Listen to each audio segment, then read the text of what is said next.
Today we're going to talk about lesson 2 in feudalism. All right, so feudalism developed because there isn't a strong empire anymore, right? So this is after Charlemagne's empire is done and the kings were too weak, remember, after him. And so basically the nobles took over and started running things, and each kind of running their own area. And since they are the ones running things and protecting the people and having their own armies, they collect taxes and make up laws. And so there's a lot of smaller groups of people governing their area. Okay, so that is pretty much what feudalism is. That the system is that the noble owns the land, controls the land, and will provide for your safety if you, as a person underneath him, will fight in his army, farm his land, do what he needs to do to run all his land in return. Okay, so there's a big the pyramid over here is probably the best way to look at it. Okay, there's different levels of wealth, right? Obviously, the king is going to be at the highest level. So underneath it, this is kind of a simplified, right? There's probably obviously more levels of wealth, but if you are, let's say, a very wealthy lord, you would control people underneath you who work for you, and those are called your vassals. They've taken an oath of loyalty to you, and in exchange, you will make sure things run well, right? Okay, and they are going to help you if we need a military, all right? But even the nobles, right, those wealthy people, these lords, they call them, they're also actually vassals. The lords, even the highest level, is a vassal to the king, right? Because it's the same thing. The king is the one who grants him the land to begin with. So everyone, except for the king, of course, is also a vassal to the people above them, okay? All right, so the smaller lords, the lesser lords, they call them, the people not as super rich, they may own land. They give into them. The land's called a fief. And as you are less wealthy down the ranks, you might also be someone who fights for your lord, and that's a knight, right? Knights are known for fighting on horseback with armor on, right, at this time in the medieval times. The majority, of course, of people in the army don't have that. Armor's expensive, having a horse. So you are still, if you are able to be a knight, you are still a member of like the nobility, right? You have some wealth, but you're just not the biggest, best, richest lords, right? Who don't have to fight, right? They have people who fight for them. Okay, so this chart is relatively good, and then it gets broken down. So the rich lords will have lesser lords underneath them, and then the lesser lords will have the people working the land directly, and those people are the peasants or the serfs. We'll get into that in just a second. Before I switch over to knights, one of the things they're also known for, besides what they wear and what they do, is the code of chivalry, which I'm sure you've probably heard of. And this was basically rules for how to live and act, that you were supposed to be really brave, show utmost respect for your lord, right? Your job, you have pledged to support your lord and do whatever he needs. There's also some other things along with respecting women of noble birth. By the way, notice it says noble birth, so not all women are created equally that way, right? So definitely there's a lot of things today that come from our manners today that come directly from this. For example, I read once that men opening the door for a lady in the car, right? Maybe you don't even know, but that's supposed to be something that gentlemen do, right? Open the door for the lady. Well, that actually came originally from these medieval times. The roads are all muddy, right? And helping a woman down out of a carriage, it's kind of high and hard to get out of, right? So you hand her your hand, right? And you help her get down. So that's kind of morphed into eventually the car. Okay, so that's just one example, and those all come from chivalry. All right. All right, for the knights, like I said, they have some wealth, right? And so they are training all the time for war. And to do that, they actually enter tournaments to keep up their skills, but also, of course, they hope to win a prize, hope to win money, and of course, for bragging rights, right? They do a lot for that. One of the more famous, there's a bunch of events, but one of the more famous is jousting. You may have seen it in movies and things where two knights on horses carry these long sticks, basically, called a lance, and they're kind of cylindrical a little bit. And they take off on the horse, right, facing each other, and they gallop past each other, and while they pass each other, they try to knock each other off with their lance, hitting them in the chest. And there's usually a shield there, and then they're trying to maybe even get towards their head and, make the person fall off their horse.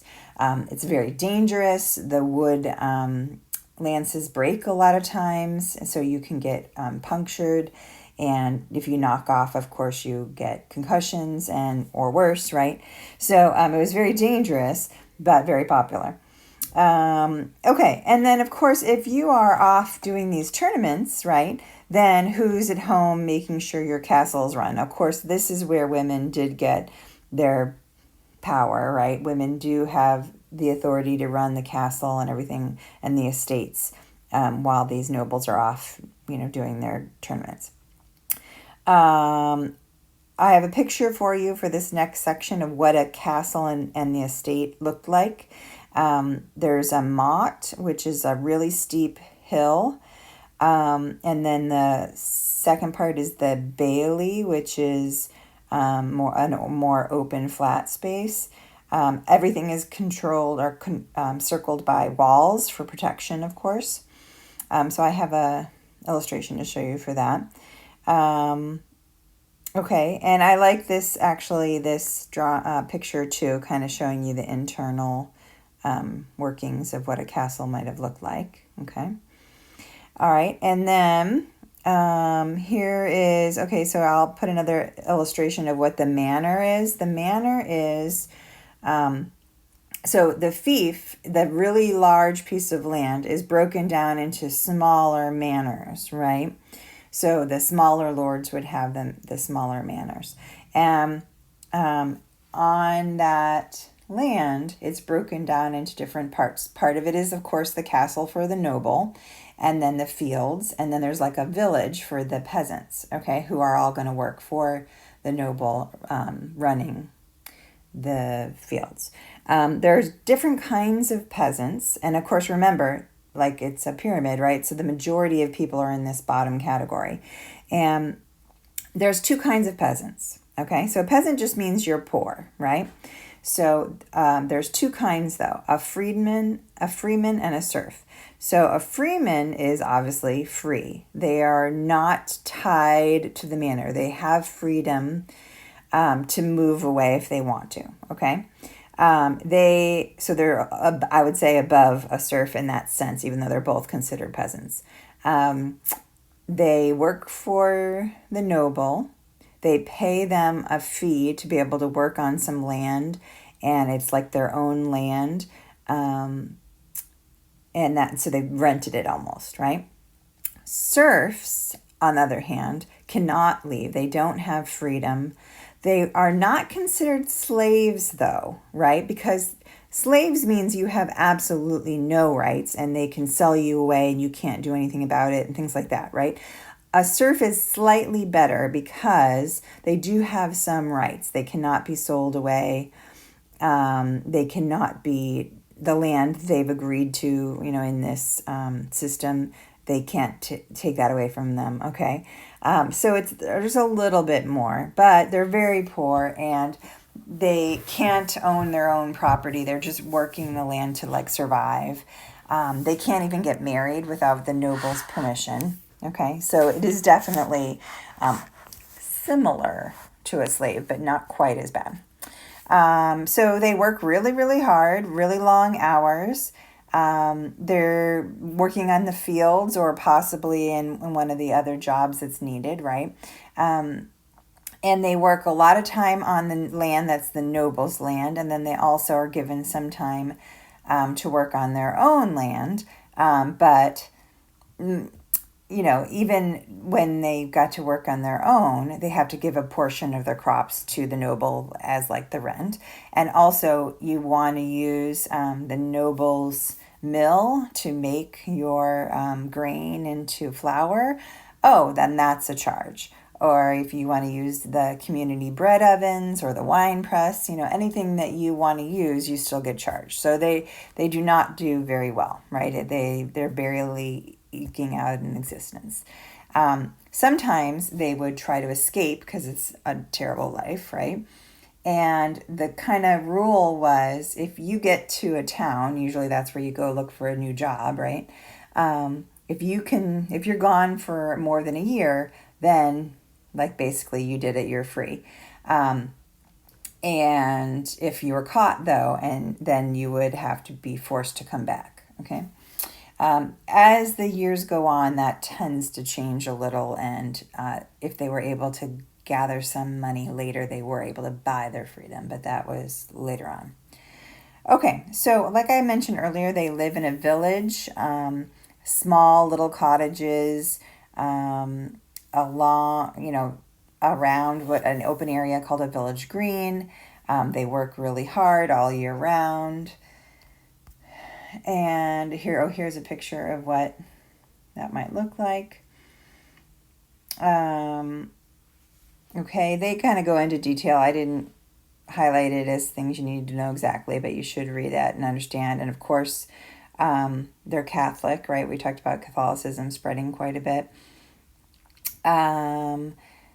Farming, we talked about improvements every time we talk about a new time period, right? So let's talk about some improvements in farming. So first of all, there's a heavy wheeled plow with an iron blade. So we've talked about that before in other places, that a plow with an iron blade is going to be really helpful because it can cut better into the soil, especially if it's this hard clay soil, which is what it was here. And so it makes their job a little easier, right? Not having to fight the soil so much. So that was helpful. Also, a collar that can be put around a horse so that you can use the horse to pull the plow. Horses are better than oxen. They can pull them faster than oxen. And so having an ability to do that instead of using oxen was a good invention. Also, there's two kinds of mills that are used during this time, a water mill and a wind mill. Okay, so water mills, of course, are placed around water like a river, and the water power is what's going to turn it, and then you can use it. There's different kinds of mills. So your book mentions grinding grain into flour. That is definitely one of them. There are other ones too. Sawing wood is one I remember seeing, the power moves it and then it moves the saw back and forth. Also, wind power is another one. Same thing. Windmills, if you don't have water available, you could build a windmill, and same kind of thing, to do the same kind of thing, just a different power system, right? Okay. And then another thing is, I don't know if I wouldn't really call it an invention, right? It's more of an improvement, was the idea of crop rotation. So everyone has known that when you grow the same crop, it depletes the nutrients in the soil.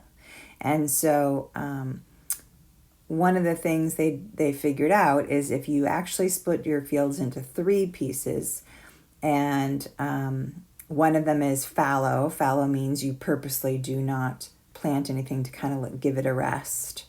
And then the other 2 are planted, and but when you switch to a new season, you rotate and then you plant something else there. So the fallow thing, piece of land gets planted now, and the other ones actually plant something different. So it's using different nutrients from the soil, and sometimes even giving back. So that was crop rotation. They figured out actually helps them grow more food. And of course, we talked about this before, that whenever you are growing more food, then your population is going to increase. Okay, so of course that happens. All right. So feudalism was a good thing in a lot of ways. We see an increase in trade because remember there was that time period where after the empires are gone, there's a lot of different invasions and a lot of things. No one's really big in charge, and so things get in disrepair, like bridges, or remember how roads weren't protected, and so it wasn't safe, right? So they had been kind of isolated because they couldn't travel as much. But once feudalism got in and nobles started taking over of areas and making repairs and making sure things are safe, then people can start trading again. And of course, as the population is increasing and we have access to trade, that's also going to make them want to trade, right? Okay, so there's a few different places that get really big during this medieval period. Venice, Pisa, and Genoa are some of the big cities because they are on waterways, right? Of course, it's going to help them. Also, Flanders is a major one. Nowadays, that's what we call Belgium, but back in those days, that became a major trade center as well. And so we see a big increase in that. I'm not going to make you memorize all the different things, but it is interesting to see, like things we've talked about before, right? Like silks from Asia, right? Spices from India, things like that, right? And also they are using gold and silver coins during this time, right? We've talked about the switching to coins makes things easier, right, for the traders too. And so even banks are set up once people are using money. Okay, and then cities start getting bigger and bigger. And what ends up happening is there's kind of a move away from feudal system because the cities are not like a new social class develops, kind of a middle class, right? These people who are doing well for themselves with trade, right? Anyone related to trade. So obviously a merchant, but then like the bankers or some really good artisans who got made a lot of money. They actually are starting to do well in the cities. And the towns have always been part of the big fief, right? The nobleman owns.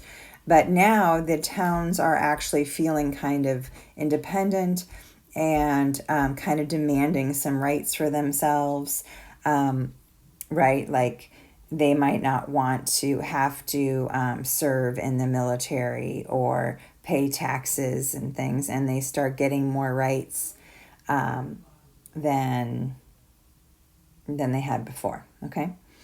The other thing is guilds grow up. In the cities, a lot of people are getting, specialized, okay? So they each have their own craft or specialty. And so they have these groups called guilds, and each type of craftsman would have their own guild, okay? And the guild would be a group of people who make decisions on behalf of everyone in that trade. So they'd maybe set the price, like everyone, this is how much you can charge for this product or this service. Maybe making sure that like there's certain standards for the products. Who's allowed to join. They don't want to have too many people in that particular trade. Okay. They also could make requirements like you can't just, you have to prove you're a master artisan, and you're going to do that by first being an apprentice or trainee. And you're going to live with the artisan, and you're going to learn from him how to do that craft or whatever that is. And then you would not pay. You don't get paid, but you have free room and board while you're learning. So that's how it works, and everyone does it. And then whenever however many years are done for the training, then you work as a journeyman. So you work for the master now, and now you get paid, but you're still under his tutelage, right, for a while before eventually you can finally become a master. So it's a long process, and it's like making sure that they're well trained and there's not too many of them. All right, cities themselves, they're surrounded by stone walls, obviously for protection.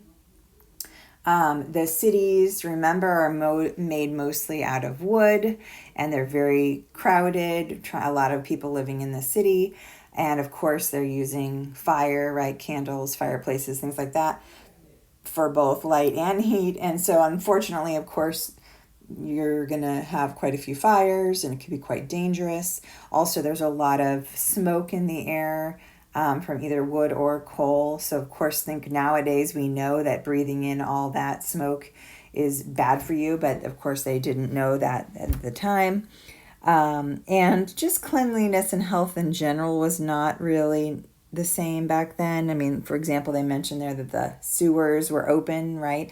Yes, that would be smelly. People would dump stuff out the window. It was really not very clean. Okay, and then they just mentioned there, as usual, right? Women help the men. They don't usually have very many rights. They don't usually own much independently. Sometimes if your husband dies, they were allowed to keep on going, but, still not very many rights for women.